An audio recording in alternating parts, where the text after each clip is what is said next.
ஆகாஷ் படுகொலைக்கு நீதி கேட்டு 10வது நாளாக போராடிக்கிருக்கோம்.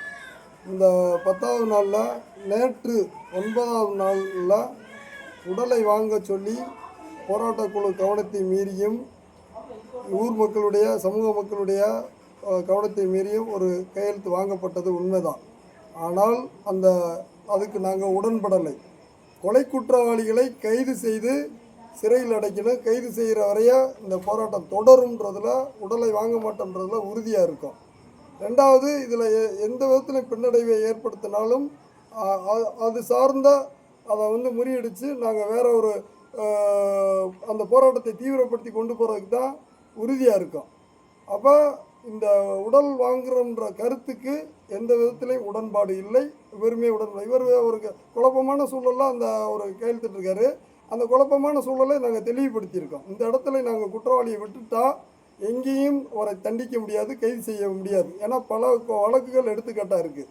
அந்த அடிப்படையில் இன்றைக்கி ஒரு கொலை குற்றம் நடந்திருந்தால், அதாவது வன்கொடுமை தடுப்பு சட்டத்தில் ஒரு கொலை நடந்திருக்குன்னு தெரிஞ்சாவே அந்த எந்த ஒரு விசாரணையும் கூட தேவையில்லை, உடனே கைது பண்ணலாம். ஆனால் நீதிமன்றமே ஆகாஷுடைய வாக்குமூலத்தை வைத்தும் அவருடைய போஸ்ட்மார்ட்டம் ரிப்போர்ட்டை வைத்தும் இது கொலை நடந்திருக்கு கொலைன்றதை ஏற்றுக்கிருச்சு. திருநாட்டுவா பதின்னு சொல்லியிருக்கு. ஆனால் இன்னைக்கு கொலையாளிகளையும் சிபிசிஐடி விசாரணையில் சில சாட்சிகள் சொல்லி அடையாளப்படுத்தியிருக்காங்க. இவர் தான் குற்றவாளி, இவர் தான் அந்த இடத்துக்கு வந்தார் அப்படின்ட்டு. இந்த சூழல்லையும் இன்னியும் கொலை குற்றவாளிகளை கைது பண்ணாமல் இருப்பது இந்த மக்களை அவமதிக்கக்கூடிய ஒரு போக்கு. இந்த சூழலில் உடலை வாங்கி கொள்ளுங்க அப்படின்ட்டு யார் சொன்னாலும் போராட்ட குழுவோ இந்த சமூக மக்களோ யாரும் ஏற்றுக்கொள்ளலை. போராட்டத்தை தீவிரப்படுத்துவோம். பாதிக்கப்பட்ட மக்கள்கிட்ட ஒரு அரசியல் புரிதல், சட்ட விழிப்புணர்வு இல்லாததை பயன்படுத்தி அது யார் முன்னெடுத்தாலும் அதை நாங்கள் முறியடிப்போம். அதை ஏற்றுக்கொள்ள மாட்டோம். அப்போ அவர் சொல்கிறத ஏற்றுக்கிறீங்களா? அவர் சொல்கிறது எல்லாமே ஏற்றுக்கிறேன். அப்போ நீங்கள் கையெழுத்து போட்டு வேறு மனநிலையில் கொடுத்துட்டீங்க? வேறு மனநிலையில் கொடுத்துருக்கீங்க. விவரம் இல்லாமல் நடந்துருக்கு. அதை இப்போ சரி, இப்போ அது பண்ணி உடலை வாங்க மாட்டோம். உடலை இப்போ நீங்கள் வாங்குறது போராட்டம் தான். அதில் நீதி கிடைக்கணும். கைது பண்ணணும் அவங்களை இப்போ நீதிமன்றத்தில் நீங்கள் கையெழுத்து போட்டு கொடுத்துட்டீங்க. நாளை பின்ன நீதிமன்றத்தில் ஏன் கையெழுத்து போட்டு கொடுத்தீங்க அப்படின்னு என்னுடைய மனநிலையும் சரியில்லாமல் நான் பண்ணிட்டேன்.